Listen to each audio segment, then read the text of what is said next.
Estás viendo Canal América, televisión dominicana para el mundo.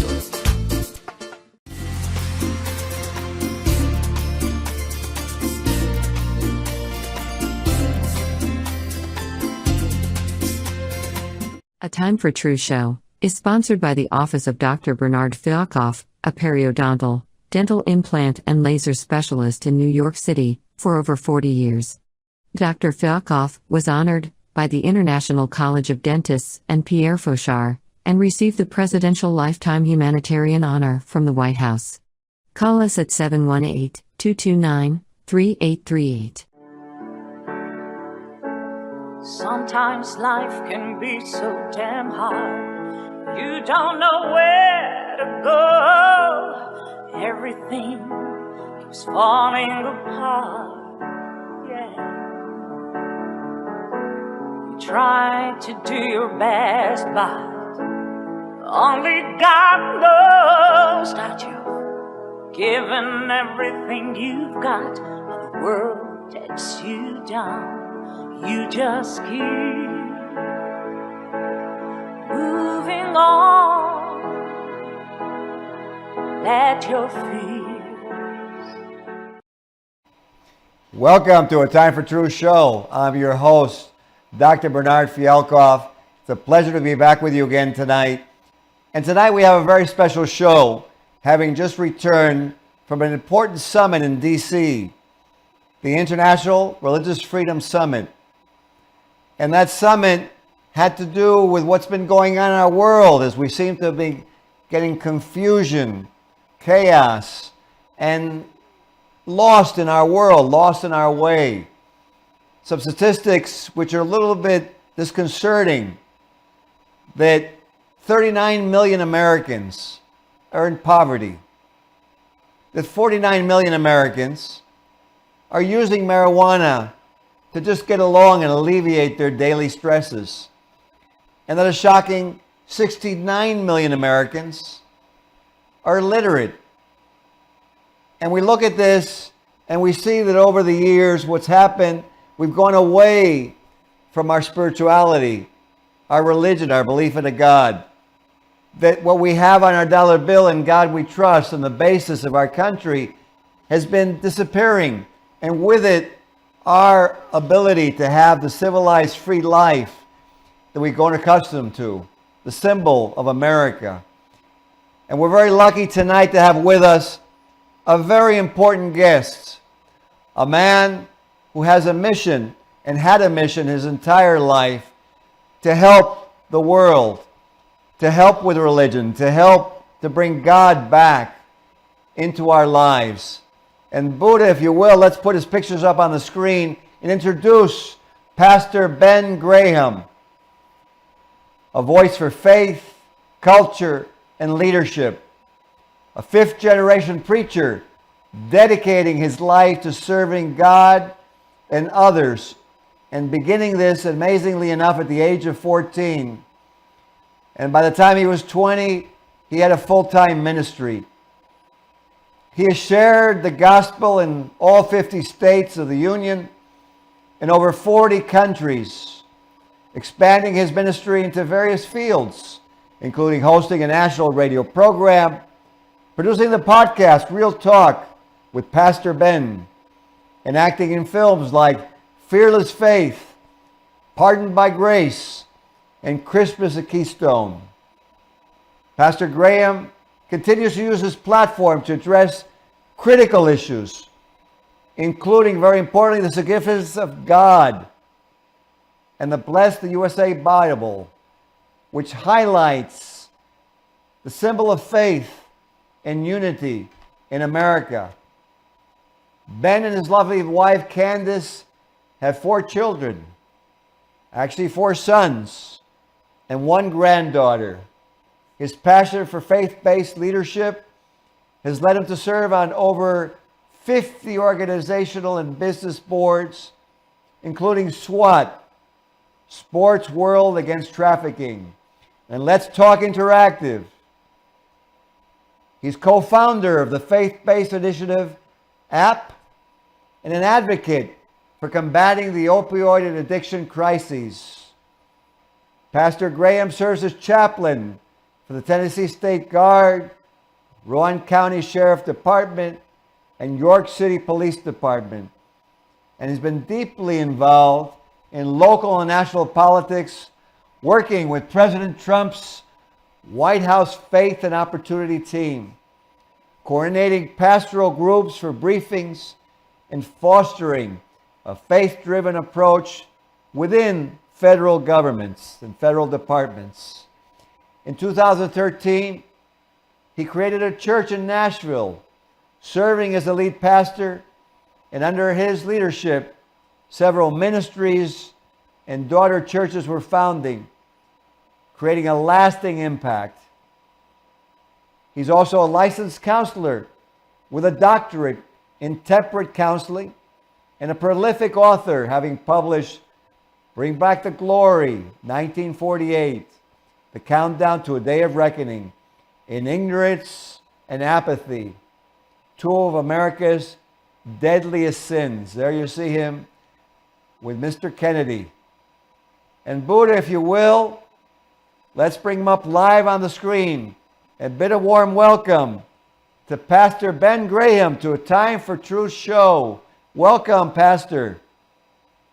Thank you so much. Glad to be here with you, Doc, and excited, been looking forward to this. Well, it's my honor to have you, and I want to get right to it because you have so much to offer.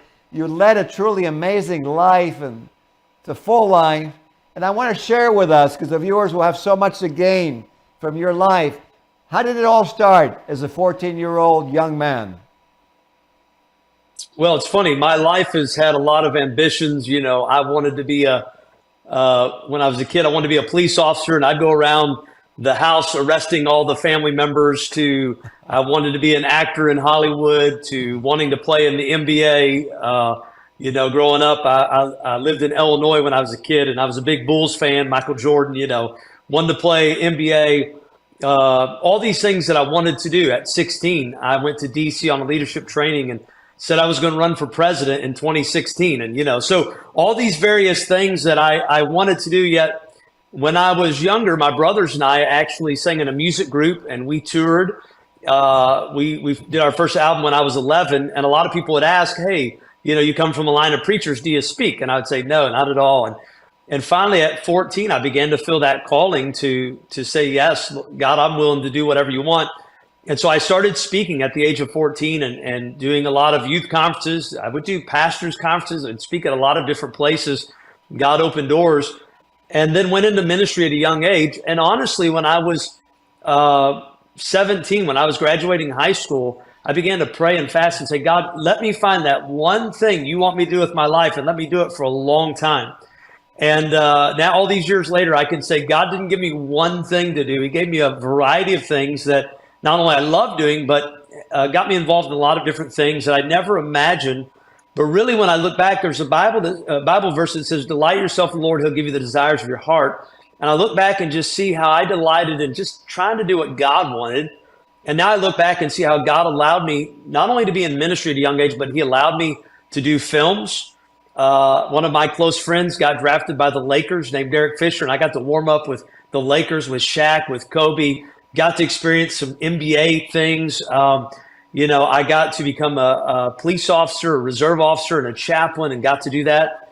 And then also got to be involved in the White House. And so though I didn't become president, got to go to the White House on many occasions. And so what I've seen is God gave me the desires of my heart. And I look back and, you know, life has not been perfect. We've went through our own personal battles. I've went through cancer 3 times. My wife has had 9 surgeries since we've been married. So life hasn't been perfect, but I look back and I just wouldn't change anything. I'm just so thankful for all that God's allowed us to do. And we feel so very blessed. And, you know, it's just one of those things where at a very young age, I just determined I want to do whatever God wants me to do. And that's what I said I was willing to do. And God's allowed us to be a part of all these things you've talked about. Well, it's totally amazing. And I think it's a good example and for people to actually heed to, because I think a lot of times people get lost because they don't follow their heart. They don't follow their instinct. And I think your message is a very important one. And as a fifth generation preacher, tell me, how did your family legacy affect you?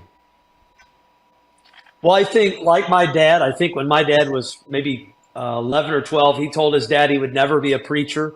And, I'm sure I said that when I was a kid. And you learn that you never say never, because when you say you're not going to do something, that's, when it's going to happen. I heard when I was younger, I heard this missionary, he told God he would never go to Africa to be a missionary. And guess where he ended up going? To Africa. I heard that as a kid, and I was like, that's how it works. And I was like, all right, God, I'll not go to Hawaii. I'll not go to the Bahamas or Jamaica. And I realized reverse psychology didn't work on God. I tried it. It didn't work. And but the reality is, I think our family, one of the things that was passed on to me was that the best thing you can do with your life is just to serve God in whatever capacity. And a lot of people have this mindset that God is up in heaven and he's just looking to make everybody's life miserable, if I surrender to him, he's going to make me do something that I don't want to do, or he's going to make me do something scary. And the reality is the safest, best place you can be is right where God wants you to be. And so it's really having a life of surrender, saying, God, I'll do whatever you want me to do. And matter of fact, when we do that and we have God guiding and directing our steps, the Bible talks about how a good man's steps is ordered by the Lord. When we let God do that, it doesn't mean that we won't have problems in life. It just means that wherever we're at, we feel that God is right there close to us. God made a promise. He's not going to leave us. He's not going to forsake us. But there's something about when you're walking in unity with God. The Bible tells us if you'll draw nigh to God, he'll draw nigh to us. So when we're walking in that area of full surrender, you feel that he's there no matter what you face in life. And it gives you a different perspective.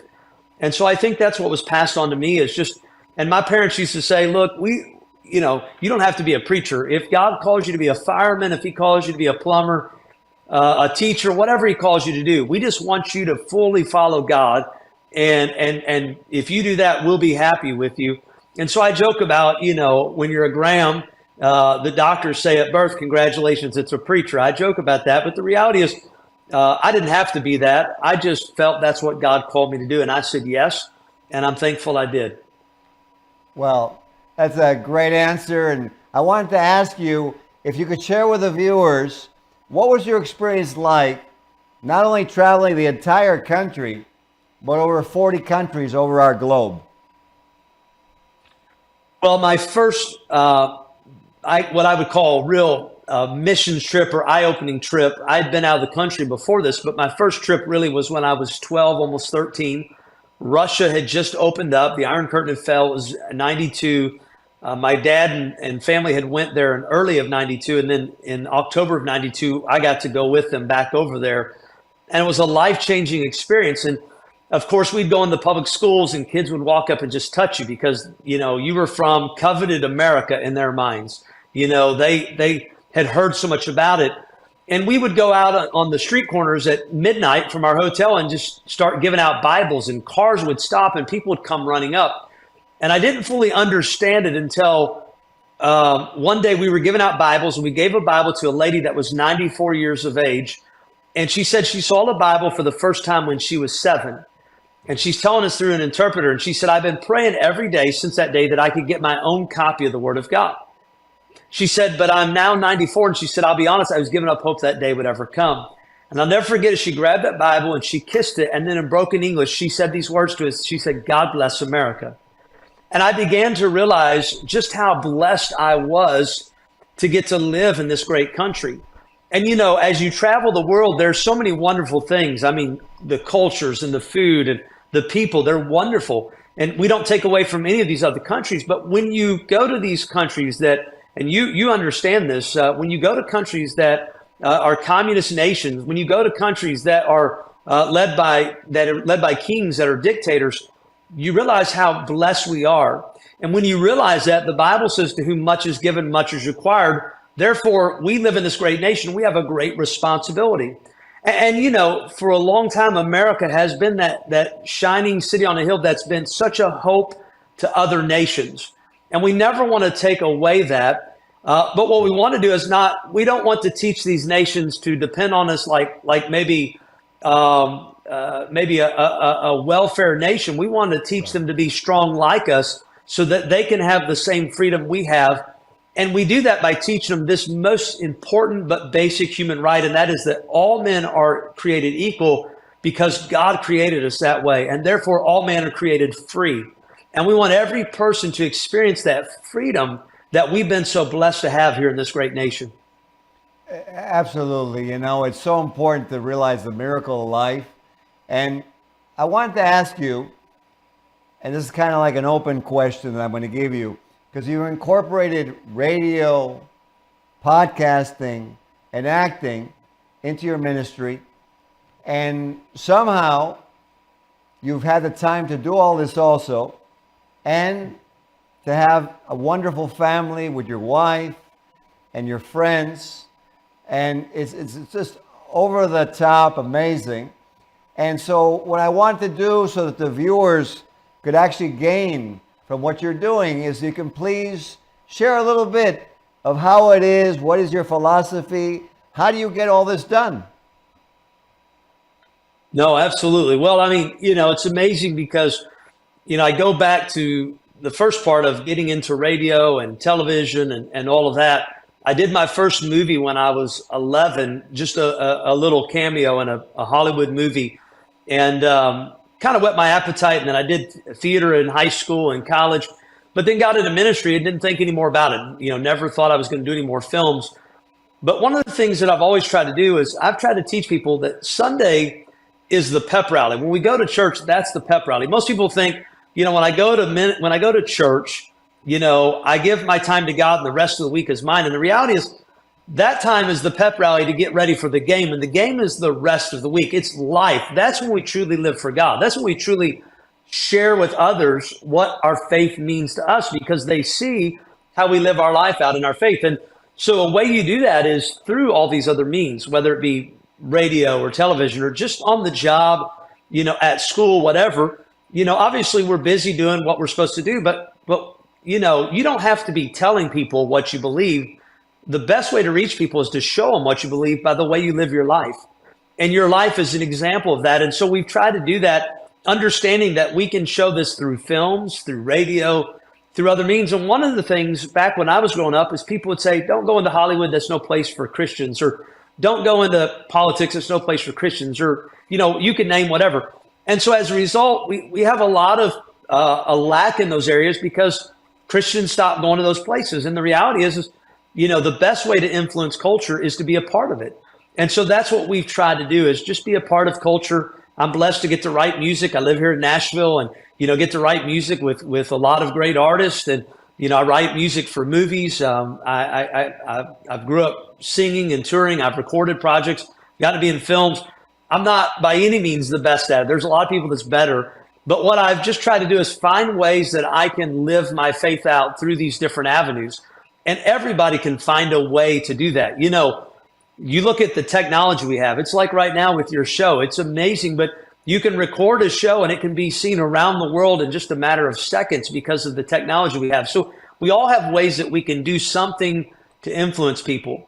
But the way I balance this is one of the things I do is every Sunday before I make my to-do list for the week, and I'm a big planner. I don't like not having things scheduled out. And people call me last minute and say, for instance, probably in the last 24 hours, I probably had 15 people invite me to stuff, in the next couple of days. And I'm like, I'm sorry, I can't. I'm very scheduled, planned out kind of person. I really live that way. And I've kind of been, the last few weeks, I've been in limbo. You and I talked about that last week. But for the most part, I usually know pretty far ahead my schedule. So before I do my to-do list for the week, I do a priority list. And I go, what's my number one priority? My number one priority is my relationship with God. So what am I doing this week to better my relationship with God? So I make sure that I put everything in there I want to do for the week. My Bible reading, my prayer time, just things to improve my relationship with God. Then number two is my wife. My wife and I have been married almost 26 years. And so she's the number two priority in my life. And her and I understand that if God's not first in our life, then we have our priorities out of order. So we both put God first, then number two is each other. And so we try to have a date night every week. We try to, there's times in our marriage when we had the four boys living at home, we only have two at home now, but There was times where it may be going to get groceries, just the two of us and grabbing a coffee, but we try to do something, together to keep that time. Because what happens, a lot of people have children and they live their lives through their children. And then when their children are grown, they don't have a relationship anymore. And so it's that. Then my third priority is my children. And we always try to have family night and, try to spend time with them. And then number 4 is my job, whatever that was. For years, I was a senior pastor, and then so on and so forth. And that's how I structure my week out. And, then it comes down to some of these things I do because I intentionally put them in there. When maybe some people are saying, you know what, I'm just too tired to do this, or, I'm going to take some more me time. I put these in there because I'm passionate about it. And, I love golfing. I love hunting and things like that, fishing. But when I started doing movies, I started enjoying that so much. And that really became my hobby, so to speak. Hunting and fishing was fun, but this kind of started taking its place a little bit. And I don't spend as much time doing that as I used to, because now I'm doing the films. I just finished doing a new pilot for a new TV series that I'm doing the lead in. And we did a couple of movies last year. We've got a couple that we're doing this year. And so I love getting to do these things. And honestly, I think when you enjoy life like I do, it's tough going to sleep. It's tough staying asleep, because you just realize there's more going on. And I do kind of have this thing called FOMO, that fear of missing out. Like, I'm just thinking, I'm sitting there at home going, I wonder what Dr. Ben is getting done today. I need to keep up with him. And so, I'm constantly thinking that way. It's not a matter of, I rejoice when God blesses other people. It's not a matter of wanting what they have. It's just a matter of thinking, man, they're enjoying something good while I'm sitting here doing nothing. And so I'm like, what can I do to really make sure I get to enjoy every aspect of life? And I heard a legislator, a friend of mine, one time, he said he was a senior pastor. He owned a furniture store. And he said he was retiring from being a pastor. He was about to sell his furniture store and he was going to retire. He was 65, 66. And he said God started telling him he should run for office. And he had never been political. And he was saying, God, I don't want to run for office. I'm tired. I'm ready to retire. And he said God spoke to him and said, you'll have plenty of time to rest in heaven. I got something I need you to do. And that's a little bit true. Now, I'm all for rest. And God taught on the 7th day he rested. I think we need to take proper time to sleep and rest. So I don't think we should wear ourselves out. But I do think when you structure and prioritize your life, you'll find that there's a lot of room to do more important things when you lay aside the insignificant and meaningless things. And so I encourage people, what is it that moves you? What drives you? Make that a priority in your life. And you'll find that when that's the case, you'll wake up every day excited about doing what you're so passionate about. Makes total sense. And I'll give you an acknowledgement from my mother. When she actually liked something, she'd go, bravo. So, yeah, bravo from my mother, Raquel. She was a tough lady. She really put a lot of discipline in on me. And, she was something else. So I wanted to ask you, because I see you also work with now President Trump with a lot of his activities. So share a little bit about how that came about and, what the goal is, what we want to do in America. Yeah, so, it was amazing. In 2016, President Trump got elected. I didn't think much about even being involved. And in 2017, he started the Faith Initiative. Tennessee was the second state. I think Florida was the first. Tennessee was the second state. They invited a group of pastors to come to the White House and share a little bit of his vision for what he wanted to do in the faith. And this was all faiths. It was religion. It was the nonprofits, but just some things he wanted to do. And so we got invited to be involved, and we got asked to maybe even consider doing an actual position, but we didn't feel led to do that. And so just kind of became a liaison and went back and forth every week to DC. I was there for 2.5 years, almost every week, and got involved. And it was exciting to see what happened. Of course, then 2020, the elections happened, and then he ran again and got in office. And and he's ramping things up, and there's a lot happening lightning quick. But one of the things that, and there's so many people that misspeak about President Trump, and it's funny because all the people who I'm going to call maybe towards the left side were all close friends with him until he became a Republican and ran as a Republican. And many of them still like him. There's certain policies maybe they don't like, but I think it's deeper than that. I think our country's become so divided that if you're a Democrat, you're just taught you can't like anything a Republican does. Or if you're a Republican, you can't like anything a Democrat does. And so we're so divided. But one thing I appreciate about President Trump is I truly believe that he does care about America's priorities. And, he's trying to really put these priorities first. And, we could get into a lot of policy aspects, some of the things that he's doing. People are upset because, he's going after the money from that was going through the USAID, going through that. And we're looking for accountability. And people are upset about it, and people are saying he's, taking away people's Social Security, and he's looking at all these private matters. And the reality is that's not true at all. What we're trying to stop is giving millions of dollars for drag queen shows that we're sending to pay for in other countries.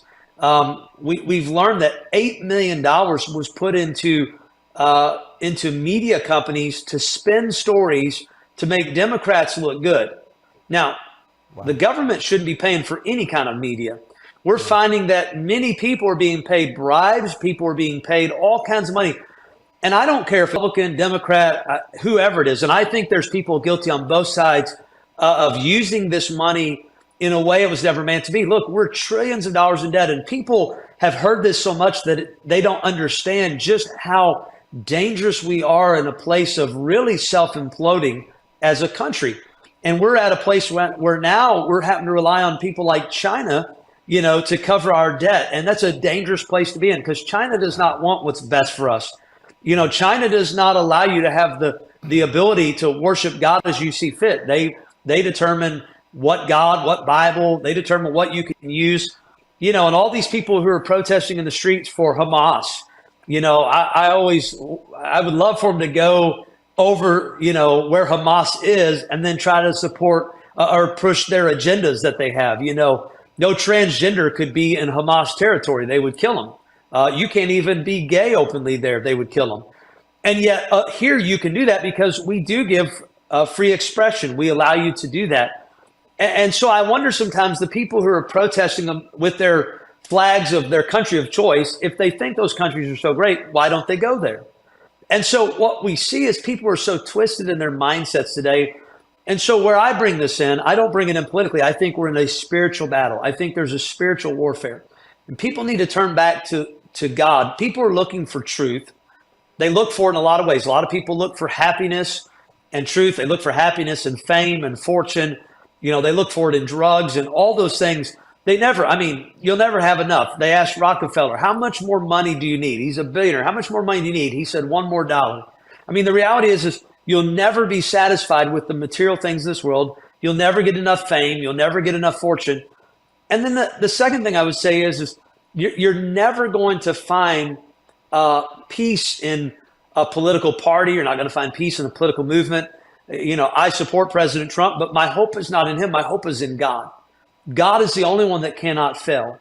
And so we put our faith in him. And so I encourage people to seek faith and to seek truth. And we find truth in God. And we look to God and his word to find truth. And so I push people to that. Find faith. It will change the way you feel about life. And it'll help you through some difficult times. Because the reality is, none of us live a perfect life. We're going to go through ups and downs. We're going to go through disappointments. We're going to go through heartaches. We're going to go through days where, we don't feel like going on. And yet we can find a strength that comes from God when we trust and put our faith in him. Thank you, Pastor. Thank you. For those of you watching, have a great night. We'll see you on the next episode of A Time for Truth show. Be well. This show was sponsored by A Time for Truth Foundation Incorporated as a community service. Sometimes life can be so damn hard. You don't know where to go. Everything keeps falling apart. Yeah. try to do your best, but only God knows that you've given everything you've got. The world takes you down. You just keep moving on. Let your feet